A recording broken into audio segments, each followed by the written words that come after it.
তারেক জিয়া সাহেব উনি ওনার নিজের ক্রিটিসিজম কার্টুনকে শেয়ার দিচ্ছে, আবার একই সাথে উনার নেতা কর্মীরা আমাদেরকে বান্দির বাচ্চা বলে গালি দিচ্ছে। এই সরকার প্রকাশ করতে হবে গত 1 বছরে এই সরকার কি কি করেছে, সরকারের কি কি পরিকল্পনা রয়েছে। বিশেষ করে 3টা বিষয়ে আমরা দেখেছি আমাদেরকে বসিয়ে রেখে ডিবিসি কে ফোন দেওয়া হতো, এই হেডলাইন চেঞ্জ করেন, এই নিউজ চেঞ্জ করেন। উপস্থিত হয়েছেন আপনারা প্রত্যেকেই আমাদের সমবয়সী। আমি আপনাদের কাছে কিছু বিষয় বর্তমান প্রেক্ষাপট এবং তার করণীয় সম্পর্কে বাস্তবতার নিরিখে বলার চেষ্টা করব। 1 নম্বর বিষয় হচ্ছে যে এই সরকার 1 বছর এই সরকারের ইতিমধ্যে হয়ে গিয়েছে। এই সরকার প্রকাশ করতে হবে গত 1 বছরে এই সরকার কি কি করেছে, সেটা আমাদের সামনে প্রকাশ করতে হবে। 2 নম্বর বিষয় হচ্ছে পরবর্তীতে যতদিন থাকে সরকারের কি কি পরিকল্পনা রয়েছে। বিশেষ করে 3টা বিষয়ে, 1 মিডিয়া, 2 অ্যাডমিনিস্ট্রেশন এবং 3 মিলিটারি। এই 3টা বিষয়ে সরকারের কি ধরনের ব্যবস্থা রয়েছে, কি ধরনের পরিকল্পনা রয়েছে, সেগুলো আমাদের সামনে প্রকাশ করতে হবে। আপনারা যদি দেখেন মিডিয়ার যে বর্তমান বাস্তবতা, মানে পৃথিবীতে আর কোথাও এই ধরনের মিডিয়া আছে কিনা এই বিষয়টি প্রশ্নবিদ্ধ। মিডিয়ার কাজ হচ্ছে নিজে গিয়ে ইনভেস্টিগেট করে সংবাদ সংগ্রহ করা। আমরা সেই জায়গায় দেখতে পাচ্ছি বর্তমান অধিকাংশ মিডিয়ার ভাইয়েরা এসে যারা নির্মোহভাবে বস্তুনিষ্ঠভাবে যারা কাজ করতে চায় তারা আমাদের কাছে এসে অভিযোগ জানায় যে ভাই মিডিয়ার যে মেকানিজম সেখানে কাজ করা অনেক বেশি ডিফিকাল্ট হয়ে যাচ্ছে। ক্যান্টনমেন্ট থেকে, ডিজিএফআই থেকে নিউজ লিখে মিডিয়াতে দেয় এবং সেইটা মিডিয়া ছাপায়। এবং আপনারা দেখেছেন সম্প্রতি মিডিয়া কিভাবে নগ্নভাবে এই গণ অভ্যুত্থানের সাথে যারা জড়িত তাদের ক্যারেক্টার অ্যাসাসিনেশনের জন্য, নারীদেরকে কিভাবে বিতর্কিত করার জন্য একটা চেইন একটা অ্যাপ্রোচ নিয়েছে। আমরা মিডিয়ার প্রতি আহ্বান জানাবো, আমরা চাই মিডিয়ার থেকে বস্তুনিষ্ঠ এবং জনগণের যেই বক্তব্য, জনগণের যেই দেশ নিয়ে যে পরিকল্পনা সেটা সঠিকভাবে উঠে আসুক। অথচ আমরা মিডিয়াকে দেখতে পাচ্ছি গণমাধ্যমে আগের মতো ডিজিএফআই থেকে শুরু করে রাষ্ট্রীয় বিভিন্ন এজেন্সি সেখানে নগ্নভাবে হস্তক্ষেপ করে। কিছুদিন আগে চ্যানেল 1, ডিবিসি আমরা দেখেছি অভ্যুত্থানের সময় আমাদের ব্যক্তিগত অভিজ্ঞতা, অভ্যুত্থানের সময় যখন আমাদেরকে বন্দী করেছে, ডিজিএফআই যখন উঠিয়ে নিয়ে গিয়েছে, আমরা দেখেছি আমাদেরকে বসিয়ে রেখে ডিবিসি কে ফোন দেওয়া হতো, এই হেডলাইন চেঞ্জ করেন, এই নিউজ চেঞ্জ করেন। ডিবিসি তখন সেগুলাকে চেঞ্জ করত।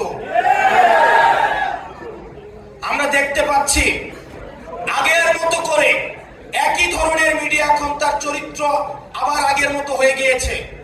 এজেন্সি ছবি তুলে পাঠায়, সেটা মিডিয়াকে দেয় এবং মিডিয়া সেটাকে প্রকাশ করে। মিডিয়া এখন আর গণমানুষের নাই, সেটা এখন এজেন্সির মুখপাত্র হিসেবে কাজ করছে। প্রিয় মিডিয়ার ভাই বন্ধুরা যারা আছেন, আমরা আপনাদের কাছে বিনীতভাবে অনুরোধ করব, আমরা চাই না মিডিয়াকে আর কেউ নিয়ন্ত্রণ করুক। হাসিনা যেভাবে মিডিয়াকে নিয়ন্ত্রণ করেছে, বাণিজ্যিকীকরণ করেছে, বিভিন্ন অলিগার্ক শ্রেণীর মধ্য দিয়ে মিডিয়াকে নিয়ন্ত্রণ করেছে, সেটির অবসান ঘটুক। এবং আপনারা যারা গণমাধ্যম কর্মী আছেন, আমরা জানি আপনাদেরকে বেতন দেওয়া হয় না, শুধুমাত্র মিডিয়ার গুণটা ধরিয়ে দিয়ে আপনাদেরকে বলে এটা দিয়ে আপনাদের জীবিকা অর্জন করেন। আপনাদের ওয়েজ বোর্ড নাই, আপনাদের নিয়মিত বেতনের কোনো ব্যবস্থা নাই। আমরা চাই আপনারা আপনাদের পক্ষে কথা বলুন, আপনারা গণমানুষের প্রতিনিধিত্ব করুন। কোন এজেন্সির প্রতিনিধিত্ব করার দরকার নয়, কোন বর্জুয়া শ্রেণীর প্রতিনিধিত্ব করার দরকার নয়। আপনারা বাংলাদেশের প্রতিনিধিত্ব করুন, বাংলাদেশ আপনাদেরকে ধারণ করবে। দ্বিতীয়ত, আপনারা যদি দেখেন গত 1 বছরে আমাদের অ্যাডমিনিস্ট্রেশনের চরিত্রের কোনো পরিবর্তন হয় নাই। বিগত সময় নির্বাচনের কথা যদি আমরা মনে করি, ওসিকে নির্দিষ্ট সংখ্যক অর্থ দিয়ে কিনে ফেলা হতো, ইউনিকে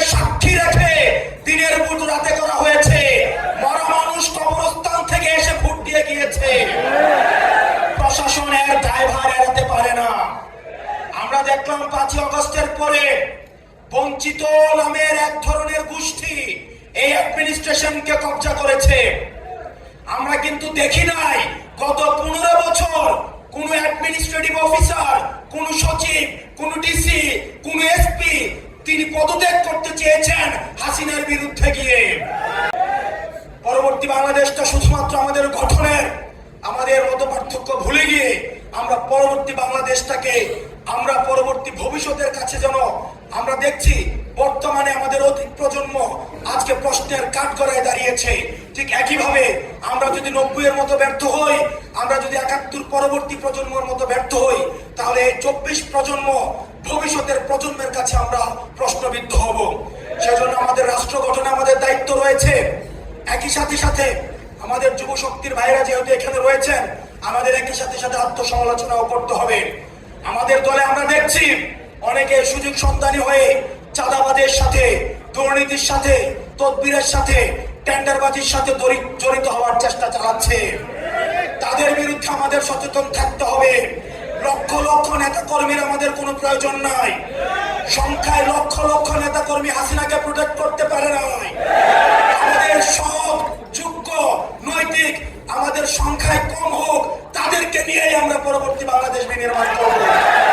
প্রয়োজনে আমরা জেলের শিকার হব, আমরা জুলুমের শিকার হব, কিন্তু আমাদের পথ কেউ ঠেকাতে পারবে না। একটি সংখ্যার কথা বলে যেতে চাই। আপনারা দেখেছেন আমাদের সহযোদ্ধা, আমাদের বন্ধু, রাজপথ থেকে উঠে আসা ফেসিবাদের চোখে চোখ রেখে কথা বলা সার্জিস আলমের বিরুদ্ধে আজকে মামলা দেওয়া হয়েছে। এটা আমাদের জন্য একটা সিগন্যাল। ডিজিটাল সিকিউরিটি অ্যাক্টের কথা বলে হাসিনা আমাদের টুটি চেপে ধরেছে। এই মানহানির কথা বলে আজকে যেভাবে মামলা দেওয়া শুরু করেছে, এটি আমাদের জাতির জন্য একটি সিগন্যাল। জনাব তারেক জিয়া সাহেব দ্বিমতকে প্রকাশ করার জন্য, দ্বিমতকে উৎসাহিত করার জন্য উনি ওনার নিজের ক্রিটিসিজম কার্টুনকে শেয়ার দিচ্ছে, আবার একই সাথে উনার নেতা কর্মীরা আমাদেরকে বান্দির বাচ্চা বলে গালি দিচ্ছে। আমরা দৃষ্টি আকর্ষণ করছি আপনাদের যারা নেতৃত্ব স্থানীয় পর্যায়ে রয়েছেন, তাদের বিরুদ্ধে ব্যবস্থা নেবেন, না হয় আমরা ধরে নিব এই সিগন্যাল সেন্ট্রাল থেকেই দেওয়া হচ্ছে। এবং 10 কোটি টাকার যে মানহানি মামলা দেওয়া হয়েছে, এটি পরবর্তী বাংলাদেশের রাজনৈতিক সহিষ্ণুতা, রাজনৈতিক সৌহার্দ্যের জন্য একটা ব্যাড মেসেজ হিসাবে থেকে গেল। আমরা চাই আপনারা আমাদের প্রতি কাঁটা ছুড়বেন, আপনারা আমাদের মানহানি মামলা দিবেন, আমাদের টুটি চেপে ধরবেন, যারাই ধরুক না কেন আমরা আপনাদেরকে সাদরে বলবো গণতান্ত্রিক এই যাত্রা অব্যাহত রাখার জন্য প্রয়োজনে আমরা জেলে যাব, জুলুমের শিকার হব, প্রয়োজনে ফাঁসির কাস্তে ঝুলবো, কিন্তু কোনো অন্যায়, কোনো হাসিনার ডিএসি, কোনো সিকিউরিটি অ্যাক্ট, কোনো মানহানি মামলা আমাদেরকে আটকায় রাখতে পারবে না। আমরা চাই ফেসিবাদ বিরোধী শক্তি আমরা ঐক্যবদ্ধভাবে আমরা পরবর্তী বাংলাদেশ বিনির্মাণ করব। আপনারা সবাই ভালো থাকবেন, সুস্থ থাকবেন।